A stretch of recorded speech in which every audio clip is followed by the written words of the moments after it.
EM आरो MCLA साब्रै UPPLनि नेताफ्रा थाबैनो BPF आव जगदान जागोन। UPPL दोलोआ दिनै BTCजों सृष्टि खालामनाय BTCखौ धंस खालामबाय।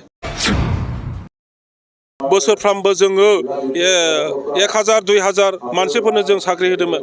दिनै 3 बोसोर जाबाय बे UPPL गभर्नमेन्ट जानाय लोगो लोगो सासेबो जोंनि BTCनि गथ'फ्रा साख्रि मोनाखिसै।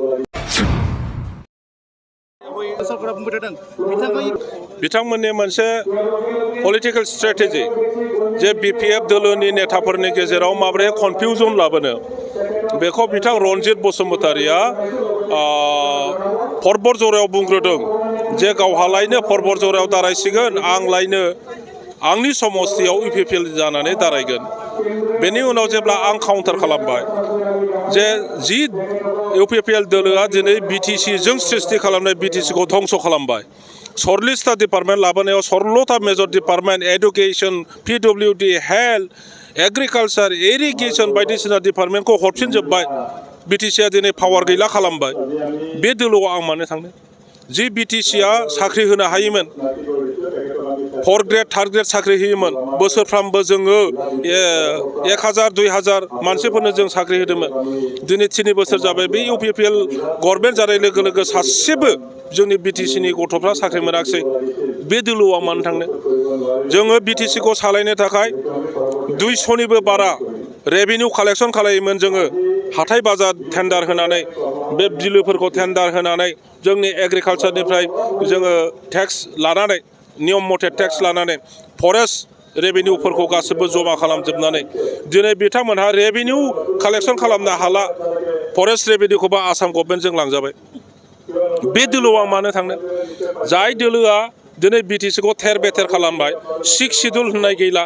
दिनैहाय मोनसे कम्पेक्ट एरियामोन बड'लेण्ड सृष्टि खालामनो मोनसे कनसेप्टजों जोङो बाउन्डारिखौ थिक खालामना लादोंमोन।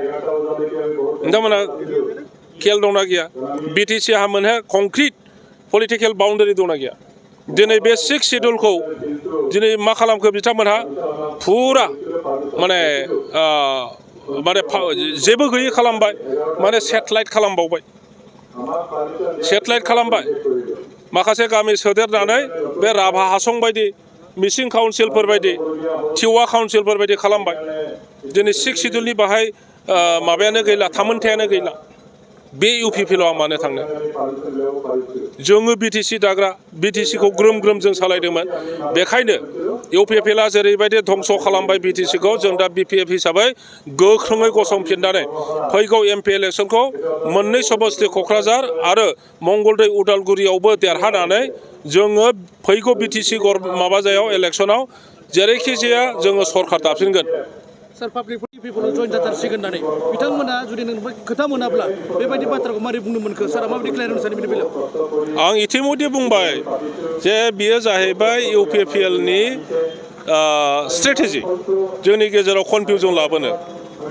जोंनि इनफरमेसन बायदिब्ला आं दाख्लैबो बुंबाय जे दा बिथांमोननि माखासे नेताफ्रा जोंजोंसो कन्टेक्ट खालामदों। आं इतिमধ্যे बुंबाय EM आरो MCLA साब्रै UPPLनि नेताफ्रा थाबैनो BPF आव जगदान जागोन।